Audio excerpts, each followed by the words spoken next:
Above Ground Podcast, episode 135, Remission. Disclaimer. The hosts of this podcast, Timothy Patrick and Will Foley, are by no means medical professionals.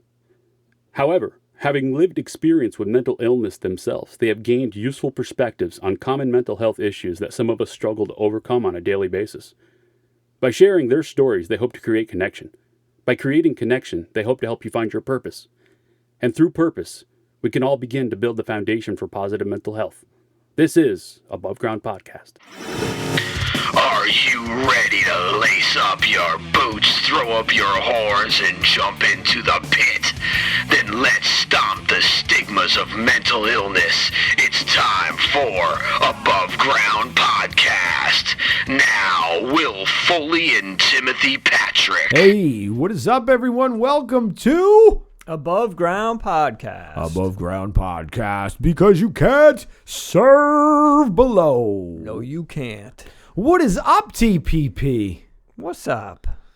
We are actually in the Foley confines this evening. Episode 135 today, man, which is pretty crazy that we're up to 135. Yeah. And going on 3 years here, which is kind of crazy, man. When you think It's about crazy. Crazy train. Crazy train. Oh, I'm rolling off the rails. Well, actually, we kind of, when you go off the rails and you come back, there's always that chance that you can slide back. Sure. What are we talking about tonight, Timmy? Kind of that. Remission. Remission. Yeah. Huh. Remission. Yeah. What is remission, Timmy? Well, I don't know if I have the actual. Let me see if I have the actual. You know what? I don't think I have the actual dictionary definition. I just kind of came up with my own little idea of a definition. How you never fully heal or get over mental illness. Just the fact that, you know, which you always say a lot, we're all in recovery, and I think that we are always going to be in recovery. You know, just because you had a good week or a good couple months, it doesn't mean that, you know, you're magically cured. I think that this illness or disorder can lie dormant inside of us. You know, it's always one door away. You know, it can be a multitude of stressors at once, or a tragic experience can bring you back to the other side. You know, again, it's just never far away. I think when you have that diagnosis of 1 in 5, then again, you can get off that rails, and no matter what, if you have the newest train and you're on that track and you're going good and you've got hundreds of miles under your belt and no incidents, you can still go off the rails at any time. Yeah, absolutely. I agree. According to Oxford Languages, remission, the second definition, is a diminution of the seriousness or intensity of a disease or pain, a temporary recovery. Now, the noun in remission is the cancellation of a debt, charge, or penalty. Now, it's kind of ironic that, not ironic, it's kind of interesting that remission is a noun is cancellation of a debt. Because I think that there's a part of that where in mental illness, especially generational trauma, that there's a debt, but I'm very remiss to say the word debt, because I don't think that there's anything that you're supposed to be repaying back, except you know. I get what you're saying. I know what you're saying. Like, yeah, I don't know the word I want to use, but I get what you're saying. It's funny because I came across a little thing. It's funny because as you look, you know, if you were to look up remission, a lot of things refer back to cancer. Of course they do. You know? Yes. So it was funny because it says that there are two types of remission. Partial remission means the cancer is still there, but your tumor has gotten smaller. Or in cancers like leukemia, you have less cancer throughout your body. Complete remission means that tests, physical exams, and all scans show that all signs of your cancer are gone. So it's kind of like two different ways you can look at it, I guess. Yeah, and with mental illness and any sort of mental disorder, I don't think there's ever complete Right. That's emptying of it. right. That's kind of where I was going with the idea. Just throughout our conversations with you and I, and listening to other people, I think we have to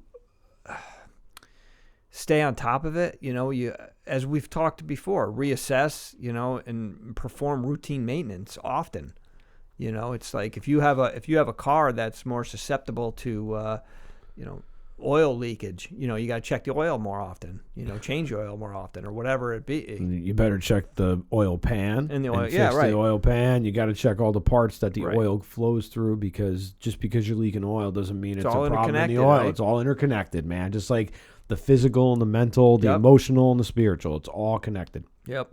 I mean, that's kind of where I wanted to go with it, just because I think we've kind of covered a lot of this, but never made it a point to kind of say that, some of us are just going to kind of be in this remission for, possibly for life. I'll be honest with you. I think it is for life. For life. I do. I don't think that this is something that goes away. This is not like you can't wish this away. You can't medicate it away, because again, and you may be experiencing this yourself. If you stop taking your meds, or if you have a change of insurance, or if you have Right. something that changes and you're not following your regimen of whatever that is. Now, if you're going a holistic approach where you're not using pharmaceuticals and you're doing other things, where there's a lot more involved in staying holistically healthy when it comes to mental health, because you're not using the pharmaceutical model. But I also don't necessarily think, and truthfully don't believe, that the pharmaceutical model solves every problem. No, I think for me, I think you need like a both. You need to like kind of actively work on things, whether it's through therapy or some kind of a holistic treatment, something like that. And at the same time, if you have a medicine that you're going to use, any kind of medication, it's never, like you said, it's never just one thing, for sure. No, there's never one thing. It's funny because as you're saying that, I was reading partial remission means that the disease is significantly improved by treatment, but residual traces of the disease are still present. So it's kind of like what we're talking about, they use the term more in like, cancer or disease that, medical diseases like that, but not, of course, we don't talk about mental illness as often.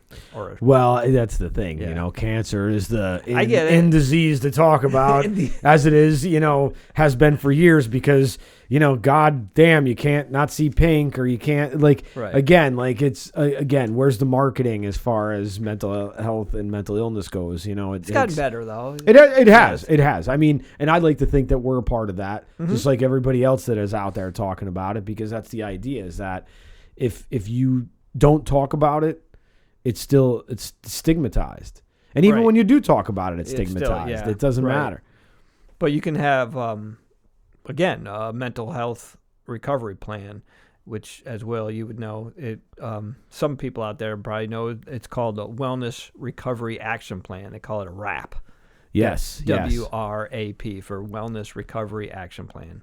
And those are designed to help people like work out what sort of life you want to lead, and work out what you can do to get there, to keep track of your mental health struggles, and you keep track of your triggers, and identify goals, and be specific, and just track a bunch of things, and check in, I guess, kind of. Oh yeah, it's a tracking program. It covers all facets of your well-being. Right. And it actually encompasses all of your recovery team also, because it's Who your to contact, what to do. It's who your contacts are. It's what to do in case of an emergency, even though that's a separate part of the plan. But that wellness part of the plan is about what to do when you are well and how to stay well. Right. And that is, and a lot of what's done in peer work is is just helping people navigate life's daily challenges,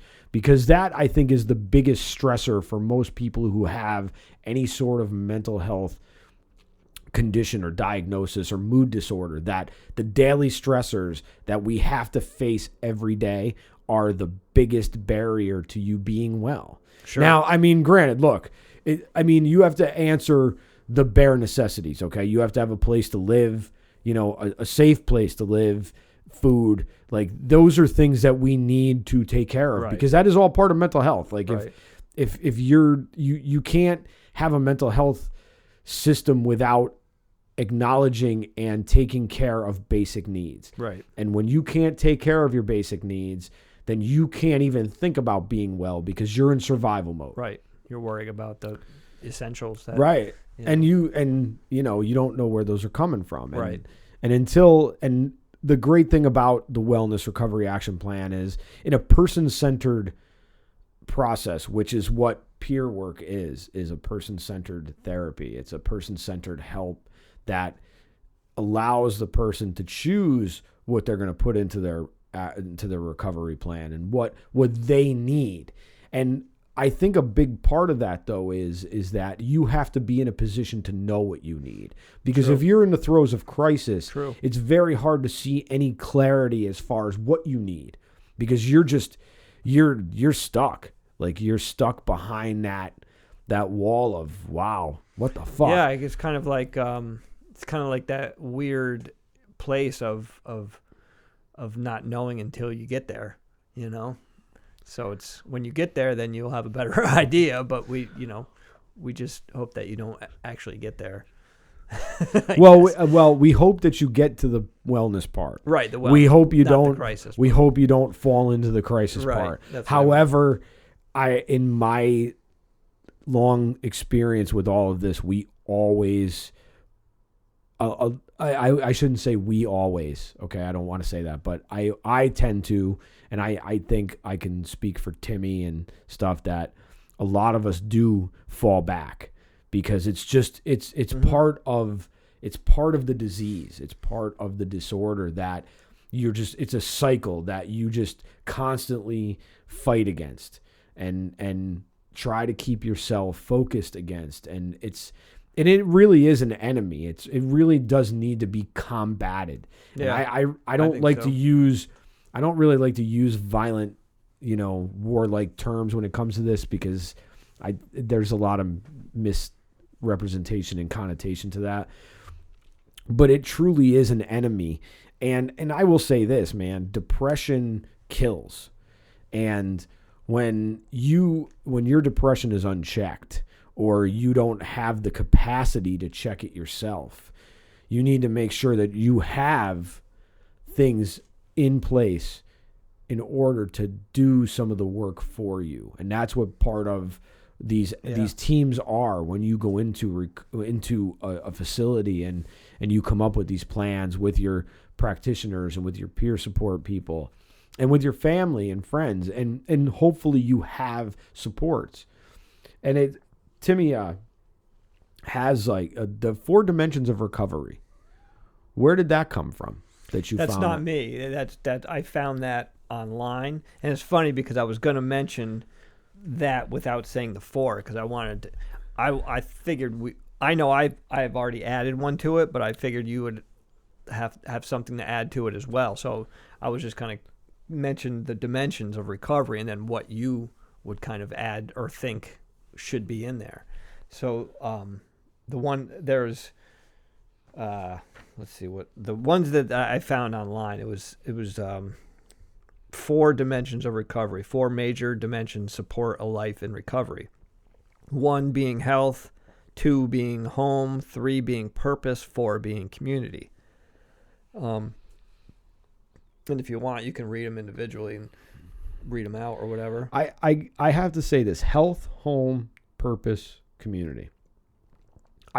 As of an overview, I think that pretty much encompasses. You think? Yeah, I do, because I think without your health, you don't Yeah. have anything. So if your mental health is not up to snuff, then your physical health is probably not either, because you're not going to feel like doing the things that are going to Right. get your physical health. And then, of course, if you have a physical health problem, then chances are you're going to fall into a mental health problem, because those physical health problems are going to come back to you to say, well, Right. I don't feel like doing this because I can't.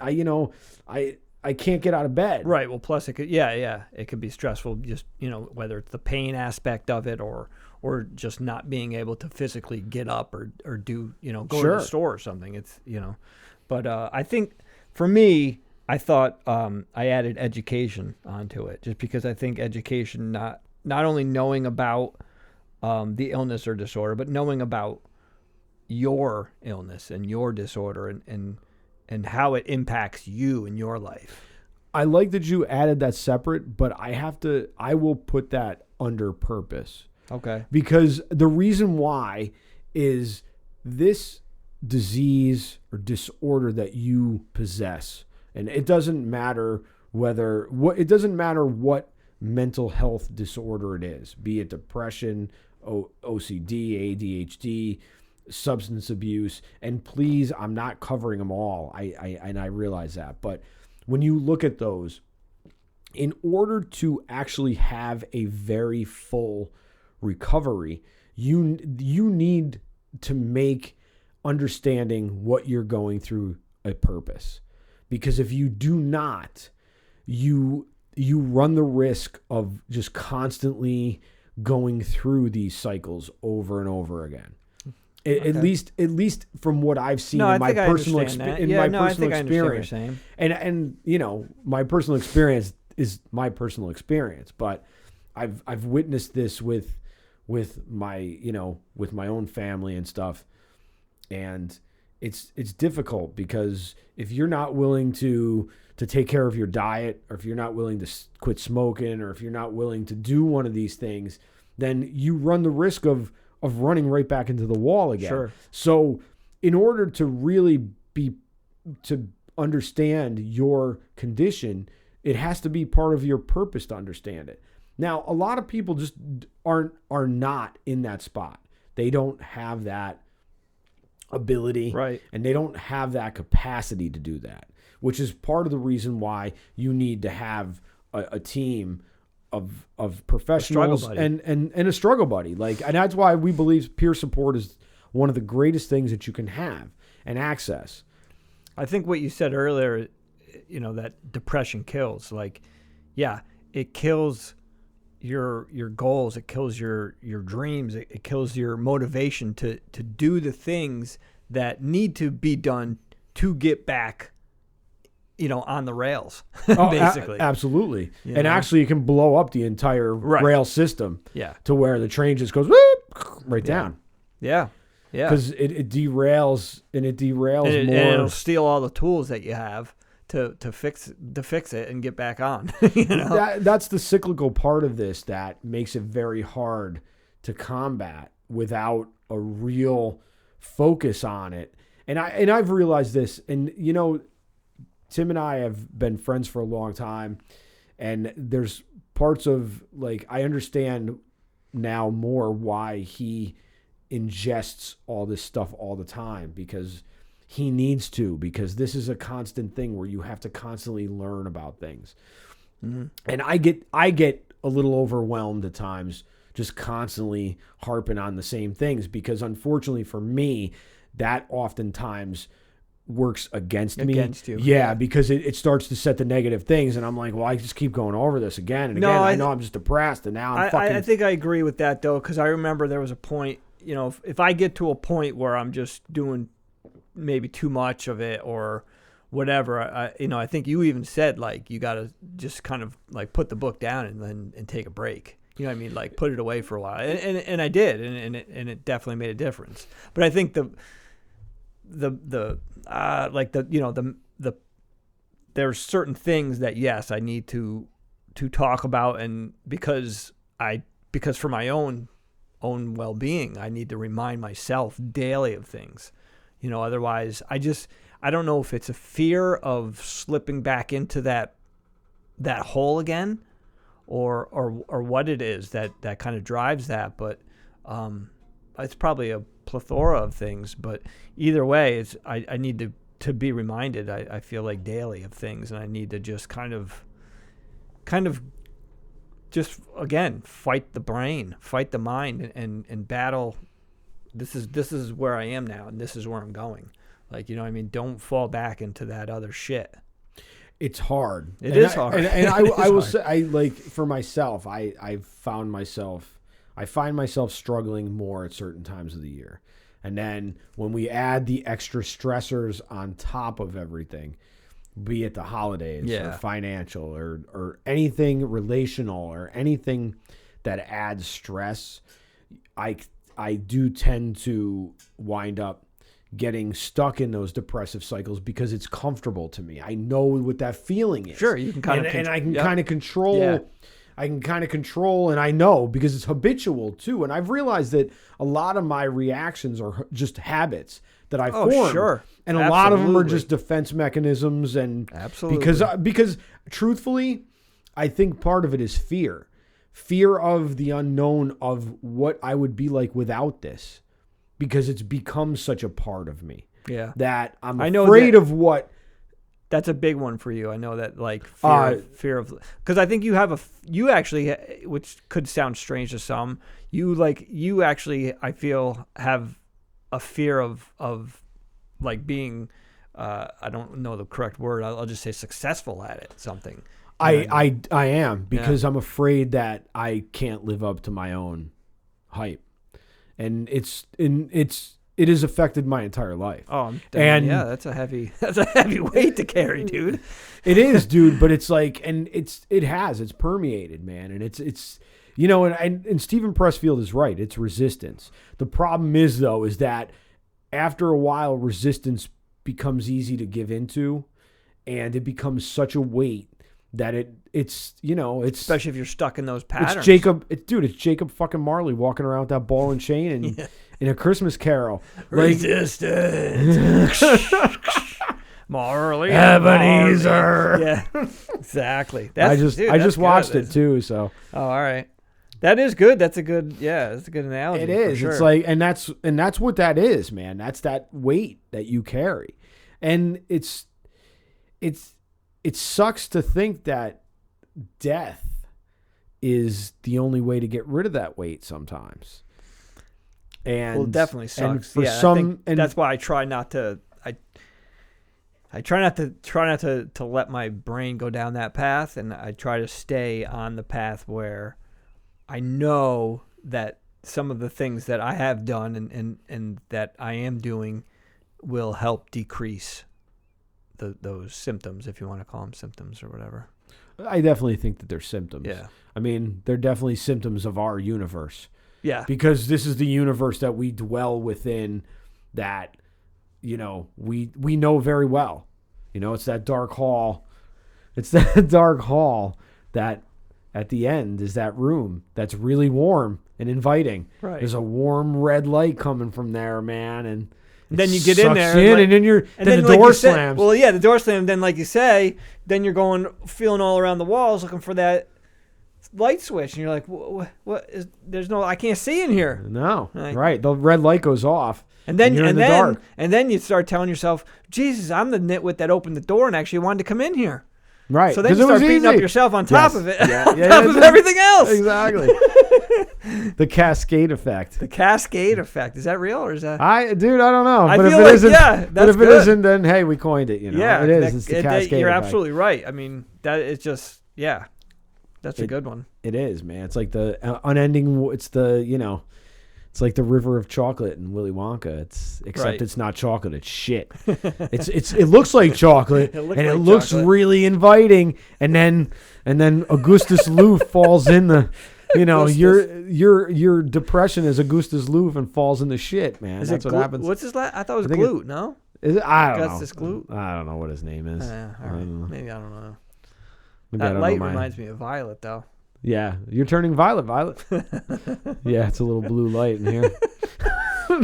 Starts eating the thing. Yeah, we've got red, we've got blue, we've got green. We've got a little light going on. Setting the mood here in the in the Foley dungeon. Yeah, actually, we're not in the dungeon tonight, man. We're not in the basement. We're actually in the office where we do actually all our Zoom calls. I'm getting like dirty looks. He's staring at you. He is. Fernando has joined us this evening in Look at him. the studio. He's he's just chilling. He's sizing Timmy up. He wants to stretch out on your leg. So you don't feel like you would add anything to the dimensions of recovery? Like, I don't know if I would add a whole. I don't know if I would add a whole like subgenre to it, because I think that the four, the health, the home, purpose, and community, I think that almost everything falls under one of those.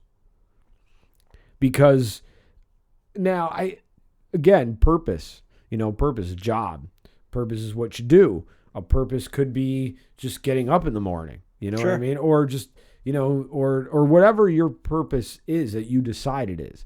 Now, can you decide that you have a purpose if you're in the throes of a crisis? No, I don't think you can, because it's very hard to see anything.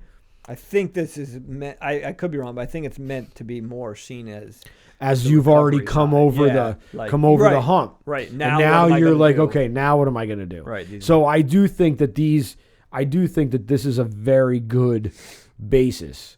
And I like fours because, hey, man, 1, 2, 3, 4. It's, Didi Ramon. I was going to say Didi. So, health. I mean, health is about everything. And I think where we get into trouble with health is people separate their health. People separate the physical from their mental. Right. People separate even the emotional from the mental.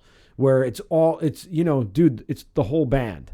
The whole band is health. Yep. So you got to have all that. And then I would agree.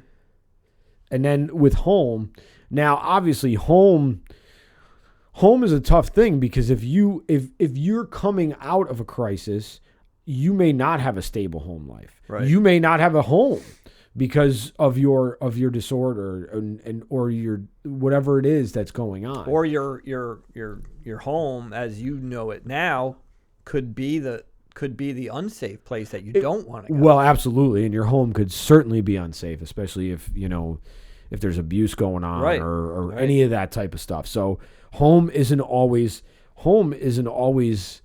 home. You have to figure out where your home is, but that's on the other side. Yeah, for sure. Yeah.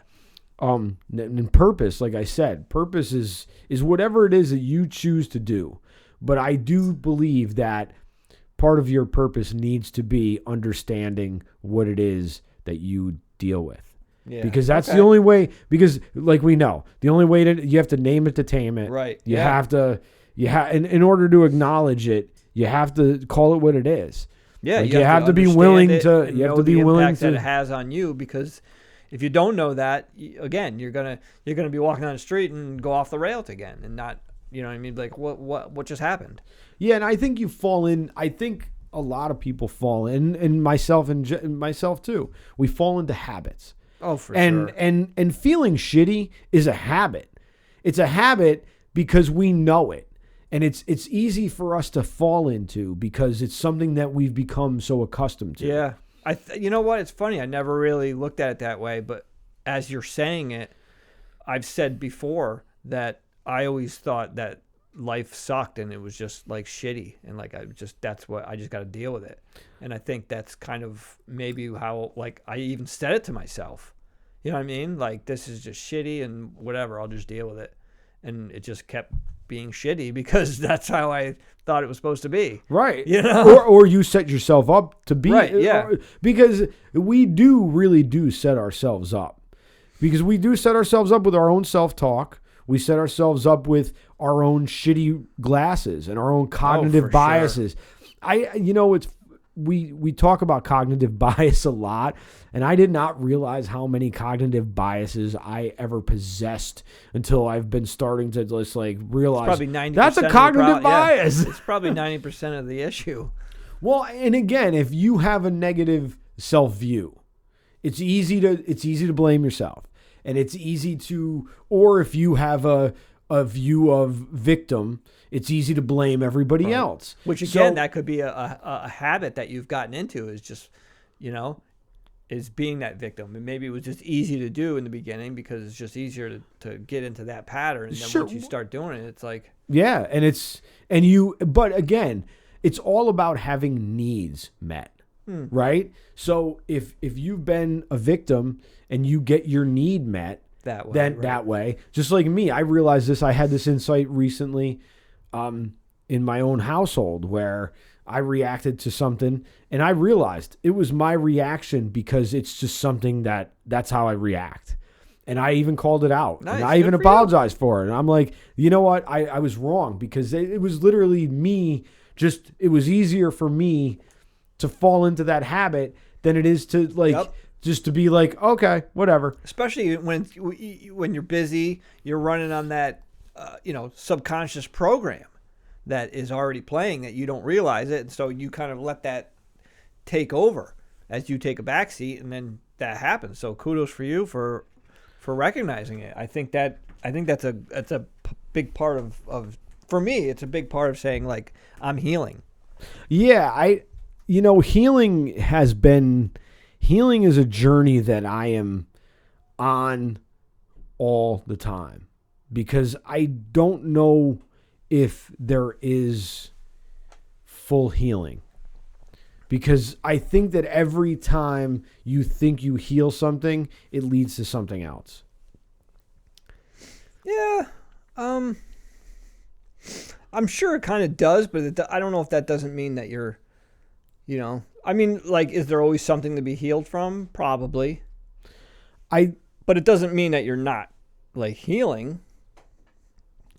I tend to think that I don't know if healing is ever complete for some people, because I don't there's always going to be a missing piece. I've realized this, at least for myself. I've realized that there's been certain incidences in my life that have taken a little piece of me here and there. And those pieces don't come back, man. Yeah. They don't come back. You just have a tattered, heart or whatever you want to call it. If that's, bless you. If that's what, bless you. Jeez. Hey man, we're real here. We Damn that sneeze, cat. we cough. But I think that there's always going to be a piece that you never get back. And again, you acknowledging that is a big step. And I know I can name probably 5 or 6 things in my life that have taken just a little piece of me that I will never get back. Yeah.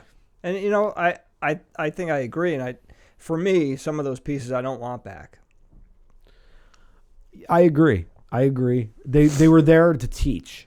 Yeah. And if I've learned I don't need it, Yeah, and I've finally gotten to a point now where a lot of the mistakes that I've made, I'm considering just education. They're just mistakes. They don't define me. Right. I define me. Right. Perfect. And getting up every day, even though I'm going through the motions sometimes, I'm still getting up. And I'm still trying to make things positive. Right. And I'm still trying to make and you're doing it. So positive it's strides. You know what I mean? It's like you're getting up and here we are recording. It's like we are. I mean, that's what we're doing. We're doing it. It's just that, unfortunately, we're not always at 100%. Oh, yeah. And here's a question for you. Do you remember a time when you were at 100%? Have you been able to kind of excavate some stuff and say, was I ever really at 100%? Oof, that's a hard question to answer. I may have been at 100% at a time that was 100% for that time. If that makes sense. Yeah, no, that makes sense. But was there specific, was there an age? Do you think was there an age that you recognized your issues? Like, did they strike you young, or did you not start realizing that there were issues until? I realized there were issues, but I didn't really think. I didn't know about them in depth, and I didn't know exactly how they affected me, or how they could continue to affect me. So I don't know if I didn't really take it seriously, but it was kind of like, like I've been going to therapy for, probably 15 years. Have you really? Yeah. Wow. Yeah. Dude, that's fucking awesome though, man. So yes, but again, there was a time where like I was going to therapy and sometimes I'd be like, yeah, cool, like I'm good. But it's kind of like what you say. It's like you just said it tonight. I don't remember how you said it, but it was like, it's like, you're doing good and some of the reason why you're doing good is because you may have, we'll say you healed from something, but as you continue on, other things pop up because of that thing that you dug up to heal before. So then you know what I mean? It's like you jump over one hurdle and you come across two more, but except those two hurdles that you're coming across now are actually bigger. They're bigger in size, so you have to, you jump higher. Sure, it's higher. Look at the Indiana Jones way, You get one rock that comes, and you're like, okay, well, that's I just got by that one. I can get by that one. And then next thing you know, it's a friggin' boulder the size of your house that you're like, okay. Right. So I don't know if I would say, if I had to answer it, I would say at one point I think I was either at or close to it, or I felt like I was for what I knew to be 100%. Now, no. I mean, I think I definitely find moments of joy. Less moments of peace, but they are there, and I do try to actively seek them, or at least when I do have them or they're being present, I try to stay present and appreciate them. Yeah, that makes sense. I have a hard time with peace. Yeah. I don't know if I will ever find peace. But I also accept that now. I accept it more now than I thought I would. Which probably helps. It does, but it doesn't always stay with me. Sure. And it's like that's a practice that is not always the easiest practice to keep together. You know what I mean? That's that's like trying to play double bass with one pedal, man. It's just you can't. I mean, unless all of a sudden you can do with your feet, but one pedal only moves so fast. Right. So it's like, and you can possibly only do it for so long. You might be able to do it, but it's not really sustainable. Right. Yeah. You can only do it in a blast beat, but right. you can't keep that up. You can't keep it up for a full song. No, sure. That takes stamina and determination. And do you know what peace looks like for you, or feels like, I should say, or whatever? I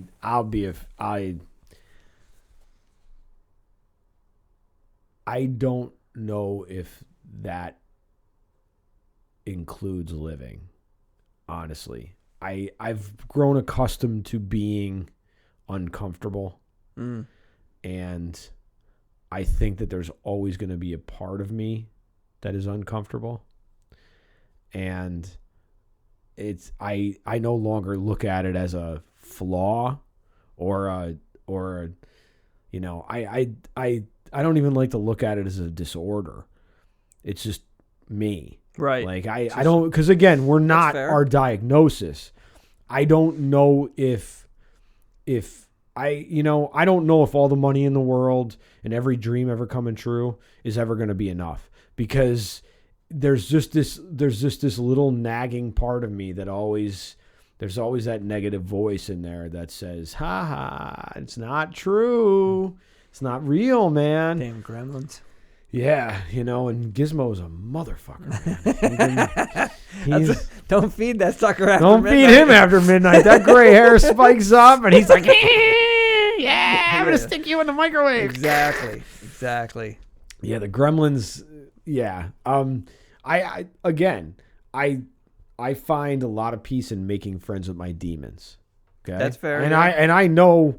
I know my demons. My demons are I'm very well versed in my demonology for myself. You know, I know what they are. Which again, I think that helps too. You know. And I think that there's something to be said about that. And I think that there's something to be said about me at least saying that I may never find peace, but I understand that.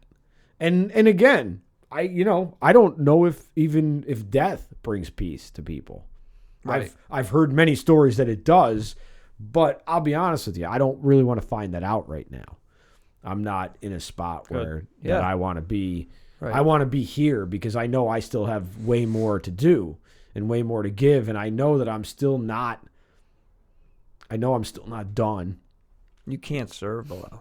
You can't serve below, man. You can only serve as a warning below. Like that is like the biggest warning. Yeah. You know, and there's a really good book that I've been listening to that's kind of affected me a lot. And I don't know if it's affected me because I'm just having a hard time or if it's certain stories that make me think about these things. But Dr. Jennifer Ashton, who is the Good Morning America doctor who does a lot of stuff. She's been on Dr. Oz. She lost her husband to suicide. She at the first part of the book, I was a little bit off put by some of the way she talks about it. And then I listened to her and I'm like, and she's a professional. So she has professional things. And she also, you can tell she's wrapped up in her circle too.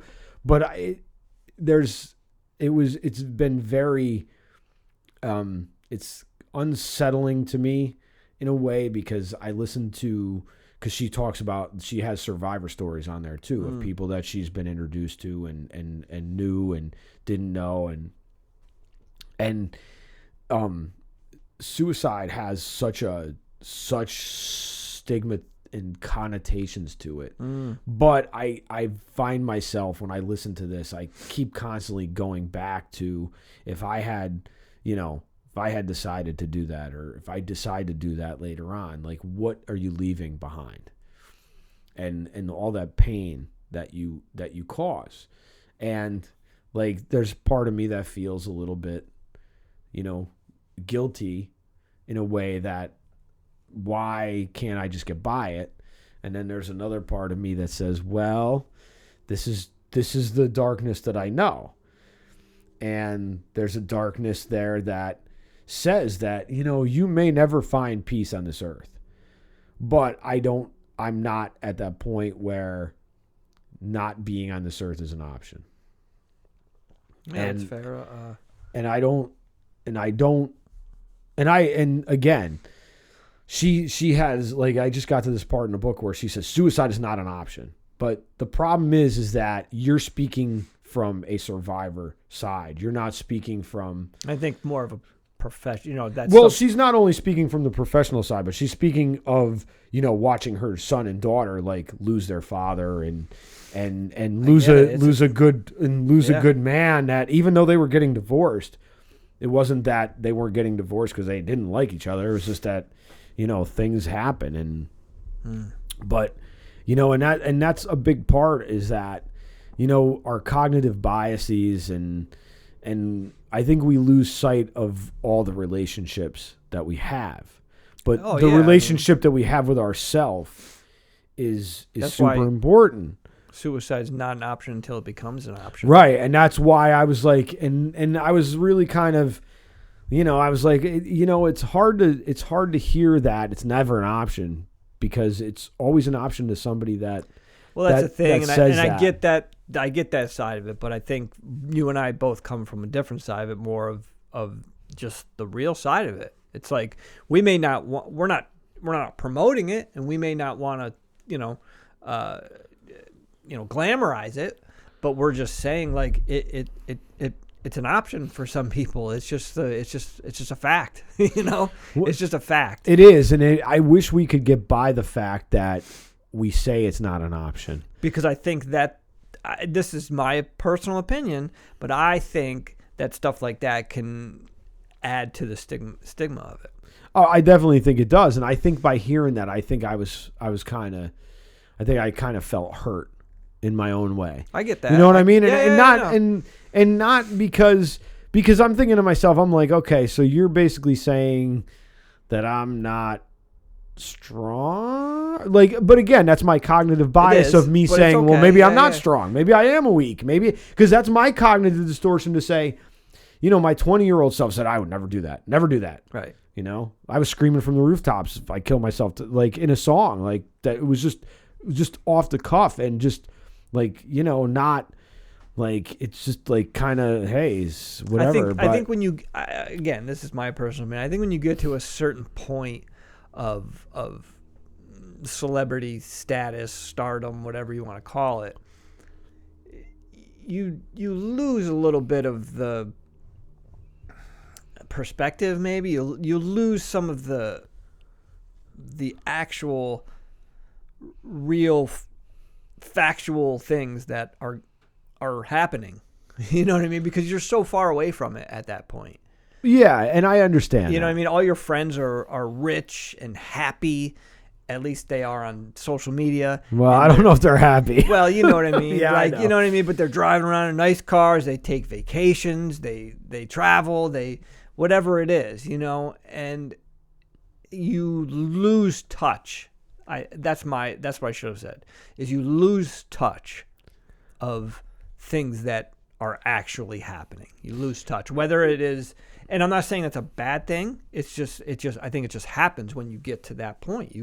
You're at a different stage, and that stage is needed because we don't cover that stage, so someone's got to cover that stage, But at the same time, I listen to that other stuff, and I'm like, no one covers this stage that we're covering, And it's like someone needs to cover this stage of it, and that is on the ground and is real, and like, hey, you know what?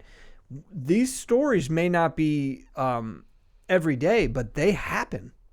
And there's people out there that feel these things. But they happen every day. Yeah, you're right. They do. You know what I mean? And they do. Unfortunately, somebody has died today. You know what I mean? It's right. Like that's the reality of it. That's the reality of it. That's what I mean. And it's like as shitty as it is, we're talking about that because that's the reality of it. And again, maybe that's the reality that we're seeing more of because we're not at a level of caviar and champagne or whatever. We're like Twix and bottled water. Nice. Bottled water. More like filling the tap. Yeah, I again, man, look, there's nothing wrong with. No, I know. I didn't mean. There's nothing wrong with celebrity and being, having your needs met more than you can ever spend like that. If that's, if you'll eventually pay for that at some point in your own way, if you just concentrate on that stuff. That's the way life works. Karma, karma. I mean, or whatever it is. It's just sometimes I see a lot of stuff like that on social media, and I think it can have adverse effects that they probably don't intend it to have, but it just does. People see that stuff and they attach it to success and happiness, and it's just not reality. That's not the reality of it. Like you said, you could be given all the money in the world, and here's the best record deal, and you have 5 records, and you can produce them yourself, and and that's still, you still may not be happy and find peace with that. No, well, you know what I mean? Chris Cornell. Exactly. Look at Anthony Bourdain. But that's what I'm saying. But that's the reality of it. Unfortunately, we have countless Unfortunately, statistics you're right. to show. Unfortunately, you know we what do. I mean? We've lost so many incredible people that people don't know that we've lost. You know what I mean? People still don't seem to understand it, and they still, I don't know. Well, I think people disassociate themselves because they think, because again, I know we blame social media for a lot of stuff, and social media does have a blame to go with it for sure, just like anything else. Sure, man. yeah. Has part of the, like, you can use anything for good or bad. Right. No, I agree. However, I do think that certain people just like just don't have any sort of any emotional intelligence. Like, emotional intelligence is not something, obviously we don't teach it in school. Right. No, And if you don't have, the ability to go out, or you're not willing to go out and learn about emotional intelligence, or you don't care and it's all about me, then it's like you can. I'll say it. I'll just say it the best I know how to say it. If you don't have the emotional intelligence, if you don't learn about it and possess this skill, knowing calculus isn't gonna fucking do shit for you. Oh yeah, no. Book smarts are great, but if you don't have the cognitive ability to feel things and understand yourself. And again, it comes down to willingness. Are you willing to understand yourself? Because we circle back to remission, because remission obviously is that time where the disease goes away. Right. I don't like the word remission when it comes to mental health, because I don't necessarily think that. I think that people can feel periods of anxiety, and some people don't ever go back to that, and they find a different gear and they move on. Now, is that necessarily healthy? Well, maybe, if they found healthy ways to deal with it. Sure. Yeah.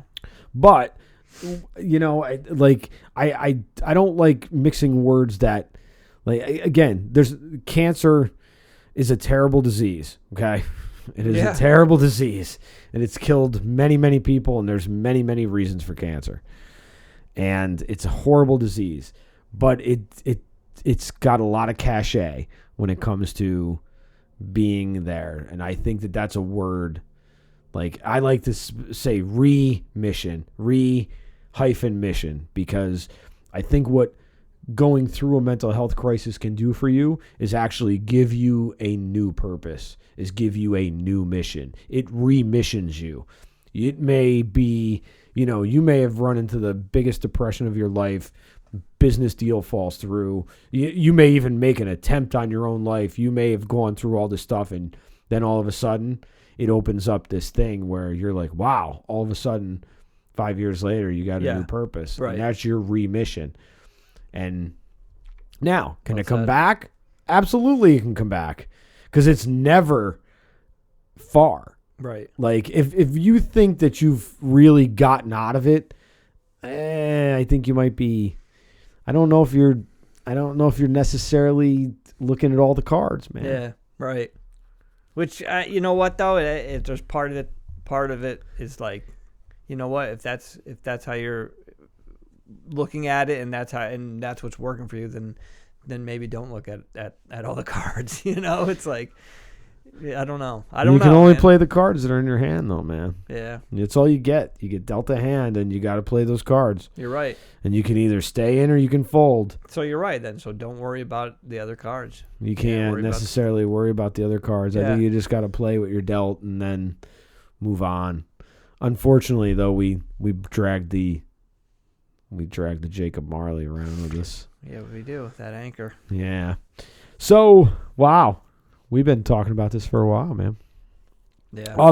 Couple other things that we got to talk about. So we are now part of Buy Me a Coffee, and Buy Me a Coffee is a creator site, just like Patreon. We're gonna start bringing new stuff to Buy Me a Coffee and figure out what we can do with that. So if you really like the program, you can buy Tim and I a coffee, and it's a figurative thing, because Tim doesn't drink coffee. Tim drinks tea, but I couldn't change it to tea. I don't care. I could have changed it to pizza. It's all right. But just supporting the show and helping us continue what we're doing. So yeah, and I want to give a big shout out to Yannicka and our donor who was unnamed, who bought us. Nice. Bought us 5 coffees, and Yannicka bought us 10, man. Wow. So I know, it's pretty crazy. Thank you. Thank you. Yeah, that's right. Thank you very much. And don't forget, if you like, you can share, you can subscribe. Follow us on all the socials. Follow us on all the socials. If you find this podcast and we're not on the platform that you listen to, send us an email. Send us an Instagram. It doesn't matter. Just tell us. Tell us where you want us to be. And if I'm missing something, I'll be more than happy to get on it. But I'm hoping that our RSS feed takes care of that, because that's what it's supposed to do. Congratulations to oh, Jim yes. and Laura. Yes. Congratulations to Jim and Laura. Jim from Nippertown. They got married Christmas Eve, and we're very happy for both of them. Great people. Laura is going to be on the podcast in a couple of weeks.